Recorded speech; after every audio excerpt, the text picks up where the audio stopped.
नमस्कार सभी मानव को। जय श्री कृष्ण। आज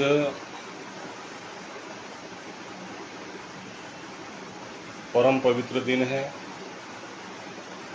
आज कृष्ण धर्म नववर्ष का दिन है, यानी कि आज सही मायने में भारत का नववर्ष है, इस सृष्टि का नववर्ष है, इस प्रकृति का नववर्ष है। आज जो नववर्ष है यह सही मायने का नववर्ष है। आज जो नववर्ष है वह जब वसंत ऋतु यानी कि भारत का जो आखिरी त्यौहार होता है, परमेश्वर कृष्ण ने आखिरी त्यौहार रंगोली यानी कि रंग पंचमी का त्यौहार जो है, रंग पंचमी का वह आखिरी त्यौहार है। फिर वसंत ऋतु, तो जो वसंत ऋतु है इसमें आपने देखा होगा कि पेड़ पौधे भी अपना पत्ता झाड़ देते हैं और पत्ता झाड़ने के बाद नए पत्ते लेते हैं। आप कल्पना करिए कि यह पेड़ पौधे, पक्षी, प्रकृति, सृष्टि का जो अपना जो रूप बदलती है, साल में एक बार जो अपना रूप बदलती है, ठीक है, नयापन लाती है, वो आज का दिन है। वो आज का दिन है।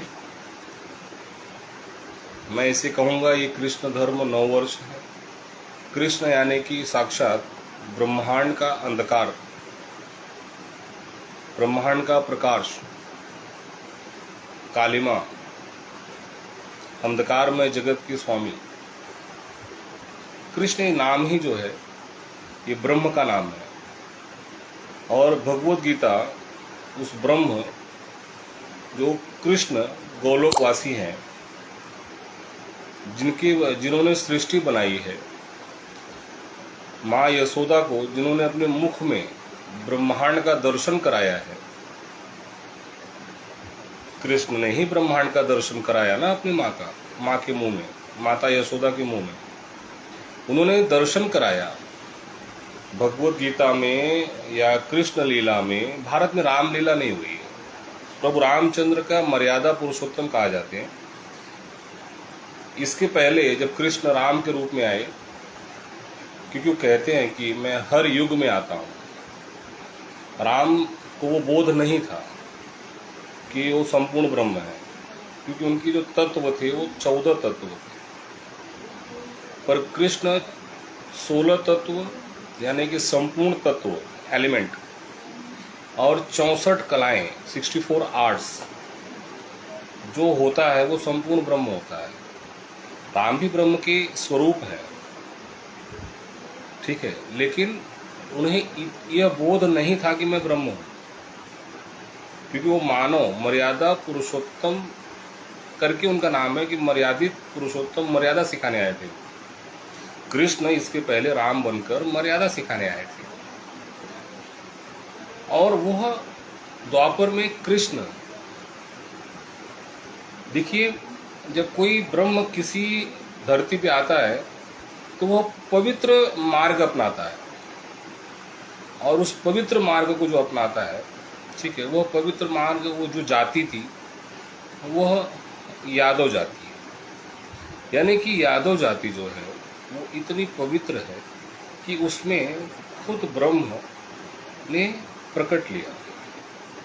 माँ यादव जो किंग थे, वासुदेव, माता देवकी का दिव्य गर्भ प्रकट है, और उन्होंने आके मतलब कृष्ण लीला दिखाई, राजनीति, धर्म, मानव सेवा सब बताया।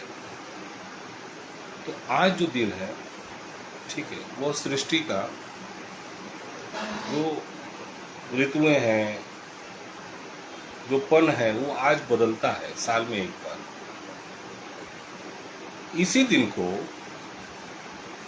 अंग्रेजों ने हमारा उपहास उड़ाया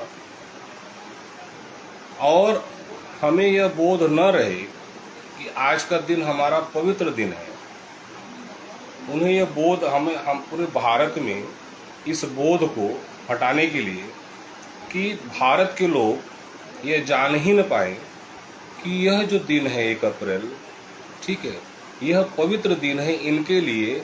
इसीलिए उन्होंने अंग्रेजी कैलेंडर, जिसे गैग्रियन कैलेंडर कहते हैं, ठीक है, गैग्रियन कैलेंडर को उन्होंने ज़्यादा प्रचार किया। हमारा एक्चुअल में जो महीना शुरू होता है, फिर हमने क्या गलती की कि हमने भी उनकी जनवरी के हिसाब से अपने माह को लिख दिया। गलत बात है। मैंने जो कैलेंडर का निर्माण किया है, जिसका नाम है कृष्ण धर्म कैलेंडर, ब्रैकेट में पांचांग। पांचांग का मतलब होता है 5 अंग। जो कैलेंडर होता है वो आपका आधार होता है। मुझे गैग्रियन कैलेंडर से कोई भी द्वेष नहीं है। ये उनका कल्चर, रोम का कल्चर था, या जो पश्चिमी जगत का जो कैलेंडर था, और सभी को अपने कैलेंडर को प्रचार करने का अधिकार है। तो उन्होंने अपने कैलेंडर का भारत में प्रचार किया, और वो इतने अच्छे प्रचारक थे कि उन्होंने अपनी बातों को मनवा दिया। और आज दुर्भाग्य की बात है कि हम खुद कहते हैं, मतलब उन्होंने आपके दिमाग जो है उस पर इतना हावी हो गए कि हम खुद कहने लगे कि अप्रैल फूल, डब्बा गुल, डब्बे में पानी, तू मेरी नानी। फिर से कह रहा हूँ, अप्रैल फूल, डब्बा गुल, डब्बे में पानी, तू मेरी नानी। अप्रैल फूल, अप्रैल फूल, अप्रैल फूल, 1 अप्रैल फूल, 1 अप्रैल फूल, अप्रैल फूल। उन्होंने जैसे सरदारों को संता बनता करके प्रचार किया। जो सरदार कौम, जिसमें 80% यादव जाती है, जो सरदार हैं उसमें 80% हरियाणा के, राजस्थान के, जो हरियाणा में बॉर्डर है, अहिरवाल क्षेत्र जिसे कहा जाता है, अहिरवाल, जिसके ऊपर अहिराणा था, अहिराणा। फिर अब वो धीरे धीरे हरियाणा हो गया, ठीक है। जैसे आपको, कई लोगों को पता ही नहीं होगा कि भारत में, जैसे महाभारत आपने देखा होगा, उसमें जो प्राचीन भारत की राजधानी है, मतलब जो प्राचीन भारत है उसकी राजधानी हस्तिनापुर आज भी है। जिसे मेरठ, वह जो है वो मेरठ जिले में है। मुगलों ने क्या किया कि जब वो मुगल यानी आक्रमणकारी, वो भारत से आए, जैसे अंग्रेज बाहर से आए थे, वैसे वो भी आक्रमणकारी थे। अंग्रेज व्यापार करने आए थे, व्यापार के माध्यम से उन्होंने भारत पे राज किया। और जो मुगल मंगोलियन थे या तुर्की थे, तुर्क आए थे, ठीक है, वो जो आए थे वो भारत को लूटने आए थे, ठीक है, ये व्यापार करने आए थे। इन्होंने भारत को देखा कि भारत में राज किया जा सकता है, और राज किया, और वो आक्रमण करके आए थे, ठीक है, वो आक्रमण लुटेरे बन के आए थे। इसे हम उन्हें आक्रमणकारी कहते हैं। जो मुगल थे वो आक्रमणकारी।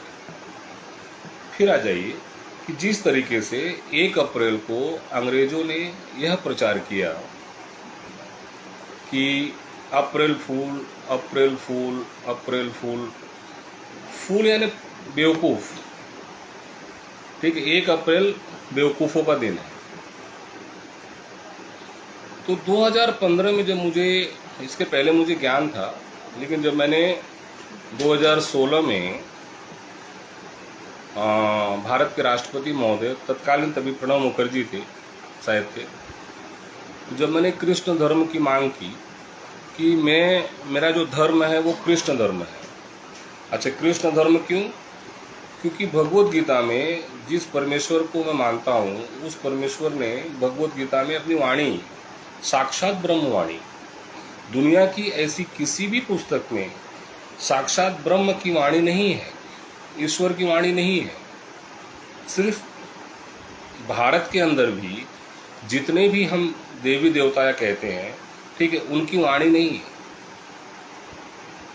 भारत में सिर्फ और सिर्फ एक ही केंद्र बिंदु, कृष्ण धर्म यानी कि केंद्र बिंदु, एक ईश्वर, एक जो ब्रह्म है वो है कृष्ण, एक ब्रह्मवाणी है वो है गीता, एक धर्म जो है वो है कृष्ण। ठीक है, ये केंद्र बिंदु है। इस केंद्र बिंदु पे गीता में स्वयं परमेश्वर ने कहा कि तुम सभी धर्मों का परित्याग त्याग करके आप मेरी शरण में आओ। उन्होंने ये भी कहा कि आप सभी देवी देवता जो हैं वो मुझसे ही शक्तियां प्रदान करते हैं, उनको आप परित्याग करके आप मेरी शरण में आओ। जब ब्रह्म कह रहे हैं कि आप सभी को, इन सभी को त्याग करके मेरी शरण में आओ, मेरी केंद्र बिंदु में आओ, तो हम क्यों अपना समय व्यर्थ कर रहे हैं? तो आज 1 अप्रैल उस ब्रह्म का दिन है, प्रकृति का दिन है, संसृष्टि का दिन है, पवित्र दिन है आज। इसीलिए मैंने उसका नाम, जो कैलेंडर का नाम छप गया है। बीच में मेरे पास कैसा है कि फाइनेंशियल प्रॉब्लम्स के आप लोग याद रखिए। और आप 1 अप्रैल को अप्रैल फूल नहीं, भारत का नया वर्ष याद रहे, भारत का नया वर्ष। जो भारत शब्द है, परमेश्वर ने कहा कि यदा यदा धर्मस्य ग्लानिर्भवति भारत, मतलब भारत है गीता में नाम भारत। ये भारत जो शब्द है वो बहुत ही पवित्र है। ठीक है, तो भारत जो शब्द है, ये भारत का आज का नया वर्ष है।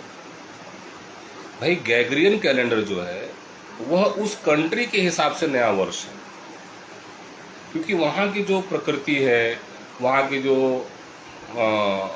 मौसम है, जो कुछ है, उनके हिसाब से वो नया वर्ष हो सकता है। मैं उसका विरोध नहीं करता। लेकिन जैसे अब कोई तमिलनाडु रहता है तो वहाँ का जो सूर्य की जो है वो सब चीज़ें हैं, तो थोड़ा बहुत फ़र्क हो जाता है। जो यूपी रहता है, हिमालय के नज़दीक रहता है, वो होता है। लेकिन हमारे जो भारत की बात आती है, तो भारत यानी कि बर्मा से ईरान, ये जो पट्टा पड़ता है, आसपास का पट्टा, ये जो भारत है, जिसे आपको पता होगा कि अफगानिस्तान की जो राजधानी है कंधार, वो कंधार नहीं है। जब वहाँ पे आक्रमणकारी आए, इस्लाम हावी हुआ, तो उन्होंने उसको कंधार कह दिया, लेकिन वो गंधार है। शकुनी जो मामा थे, मामा शकुनी का वो राजधानी है। ठीक है, गांधारी। आज भी आपने कोर्ट में जो देखा होगा, न्याय की देवी, आंखों में पट्टी लगी है, वो गांधारी की निशानी है। ठीक है, तो गांधारी, तो गांधार नरेश यानी कि भारत। तो भारत का आज नया वर्ष है 1 अप्रैल, कृष्ण धर्म नया वर्ष की आप सभी को बहुत बहुत शुभकामनाएं। सर्वप्रथम जिस पवित्र जाति में परमेश्वर कृष्ण का ने प्रकट लिया, साक्षात ब्रह्म, जातियां जो हैं मानव की जो दृष्टिकोण में, सभी मानव, पशु पक्षी, पत्थर, जल, थल, नभ, जितने भी हैं, ये तो परमेश्वर कृष्ण की ही देन है ना। उनके मुंह में ब्रह्मांड है। यानी कि अगर आप बाहर की जो छाया ब्रह्मांड की देखेंगे, ठीक है, उन्होंने दर्शन करा दिया कि मेरे सूर्य और चंद्रमा मेरी 2 आंखें हैं। मतलब ब्रह्म अपनी 2 आंखों से देखता है, कृष्ण हरदम हमें देख रहे हैं।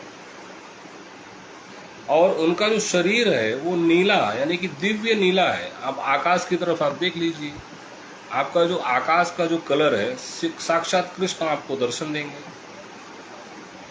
आकाश में नीला है ना, तो नीला वर्ण लेके वो प्रकट हुए थे, जो कि किसी मानव का शरीर नहीं है, वो ब्रह्म शरीर है।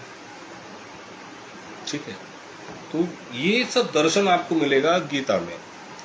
तो कृष्ण धर्म 9 वर्ष के आज के दिन सर्वप्रथम जो यादव बिरादरी है, ठीक है, वो सबके हैं, मैं फिर कह रहा हूँ वो सबके हैं, लेकिन खास करके आपके जाति को उन्होंने चुना कि ये जाति पवित्र है, सब जातियाँ उन्हीं की हैं, लेकिन इसके बावजूद उन्होंने अगर आपकी जाति को चुना कि यादव जो है वो पवित्र कुल है, ठीक है, इस जाति के माध्यम से मैं संसार में आऊँगा, ठीक है, तो उन जाति के लोगों को खास करके आज 1 अप्रैल के दिन कम से कम उस पर परम पिता जो ब्रह्म है, कृष्ण जिनका नाम है, केंद्र बिंदु है, इस सृष्टि ब्रह्मांड मानव आत्मा, आत्मानंद परमानंद ब्रह्मानंद, नंद यानी पिता कृष्ण की, तो जो केंद्र बिंदु है हमारे भारत में, जो स्वयं घोषित ब्राह्मण है, ठीक है, ये वो पापी लोग हैं जिन्होंने धर्म को धोखा दिया। आज पूरी जो भारत की हालत है, ये ऐसे कुछ स्वयं घोषित ब्राह्मण जो अपने को जातिगत ब्राह्मण मानते हैं, वो अपने कर्म के हिसाब से ब्राह्मण नहीं, जो ब्रह्म ने कहा, कृष्ण ने कहा गीता में कि कर्म से आप ब्राह्मण होंगे, ठीक है, लेकिन उन्होंने अपने, आज भी उनको अहंकार है कि वो अपने आप को ब्राह्मण ही मानते हैं, कर्म ब्राह्मण का नहीं करते हैं, लेकिन मानते ब्राह्मण है। ये पापी है, ये पाप है, ये ब्रह्म का उल्लंघन है, ये कृष्ण के शब्दों का, ब्रह्म के शब्दों का उल्लंघन करते हैं ये स्वयं घोषित ब्राह्मण। अगर आपके कर्म शूद्र के हैं, वैश्य के हैं, क्षत्रिय के हैं, ये वर्ण है, ये 4 वर्ण व्यवस्था परमेश्वर की दी हुई है, जो वर्ण व्यवस्था है, तो वर्ण आप धारण कैसे करेंगे? जो वर्ण होता है यह सिद्धि होती है, ये आपके कर्मों के आधार पर यह वर्ण बनता है, तो इसको धारण कैसे करेंगे आप? तो धारण करने के लिए आपको उस कर्म को करना होता है, उस कर्म को करना होता है।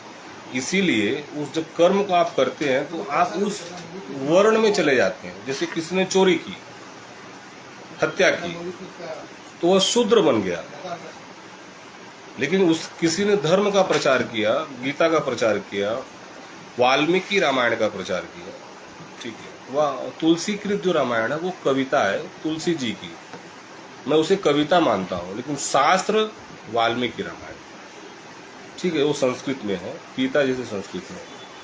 तो इसीलिए आज के दिन स्वयं घोषित ब्राह्मणों से भारत में बचे रहिए। ये लोग अपने आप को जातिगत ब्राह्मण घोषित करते हैं, ब्राह्मण का कर्म नहीं करते हैं। जैसे कोई चोर है तो उसके कर्मों के आधार पे उसे आप चोरी कहेंगे, है तो मानो पवित्र मानो है, लेकिन उसका कर्म चोरी का हो गया, इसलिए आप चोर कहेंगे, उसके कर्म वो शूद्र में आ गया। तो इसीलिए आप आज के दिन, पवित्र के दिन, कृष्ण धर्म जो 9 वर्ष है उसे आप मनाइए, गीता पढ़िए, नशे से दूर रहिए, पंचगव्य जो दूध है, दही है, घी है, ऐसे सभी मानव अपने जीवन में प्रयोग करिए। 56 भोग है आपके पास, परमेश्वर ने दिया। उनकी माँ जो थी वो 8 पहर जो था उसमें 8 प्रकार के भोजन परमेश्वर को, कृष्ण को खिलाती थी। तो 8 सते 56, 7 दिन में 56 भोजन, ठीक है। तो इस तरीके का जो आपका, खास करके यादवों का जो आज बहुत बड़ा दिन है, समस्त मानव जाति का दिन है। यादव क्यों? क्योंकि उनके उस जाति में परमेश्वर आए। परमेश्वर सभी के हैं, लेकिन जब स्पेशल जाति को उन्होंने चुनाव किया है, तो इसलिए सबसे पहले यादवों को भगवत गीता से परिचय लेना होगा। मैंने भगवत गीता छापी है, मेरा जो कृष्ण धर्म पब्लिकेशन है, क्योंकि मुझे उसमें प्रचार करना है, इसलिए रजिस्ट्रेशन करना जरूरी होता है। कृष्ण धर्म पब्लिकेशन के माध्यम से मैं 35 पुस्तक लिख रहा हूँ, जिसमें से मेरी एक पुस्तक प्रकाशित हो गई है, कृष्ण धर्म यथार्थ गीता परमेश्वर की वाणी, ठीक है। ये मैं लोगों को भेज रहा हूँ, जैसे जैसे फंड आएगा मैं भेजते जाऊँगा।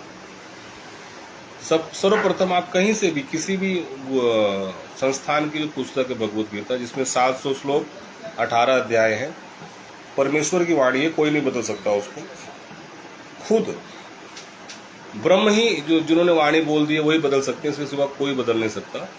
तो इस जो शास्त्र है, ब्रह्म वाणी है, परमेश्वर की वाणी है गीता, उसको आप पढ़िए, अपने बच्चों से परिचय कराइए। भारत की एक ही धर्म ग्रंथ है। मेरा जो मानना है कि एक धर्म यानी कि कृष्ण धर्म, एक परमेश्वर ब्रह्म यानी कृष्ण, और एक धर्म ग्रंथ परमेश्वर की वाणी यानी कि भगवत गीता, यथार्थ गीता। तो इसका प्रचार करिए, इसका आज आप अध्ययन करिए। इसको अगर आपने आज के दिन गीता का अध्ययन कर लिया, ठीक है, तो समझिए कि आज के दिन आपने 9 वर्ष मना लिया। मंदिर जाना, यहाँ जाना वो अलग बात है, लेकिन जैसे ही आप गीता के संपर्क में आते हैं वैसे ही आप परमेश्वर के संपर्क में आ जाते हैं, आपका सब सिद्ध हो जाता है। तो आपको बहुत बहुत कृष्ण धर्म 9 वर्ष की बहुत बहुत बधाई। इस पार्थ संतोष जियालाल यादव की तरफ से मैं धीरे धीरे अपने जितनी मेरी शक्ति है, मैं धीरे धीरे कृष्ण धर्म का प्रचार कर रहा हूँ। पुस्तकों के माध्यम से, लोगों को मुँह अपने जो वाक्यों के माध्यम से, चाहे किसी माध्यम से, आज पिछले 7 वर्षों से मैं कर रहा हूँ। उन सभी लोगों का मैं बहुत बहुत धन्यवाद देता हूँ जिन्होंने मुझे इस कृष्ण धर्म की प्रचार राह में मुझे समय समय पे वो मुझे आर्थिक सहयोग देते रहते हैं, समय समय पर वो मुझे मार्गदर्शन भी करते रहते हैं।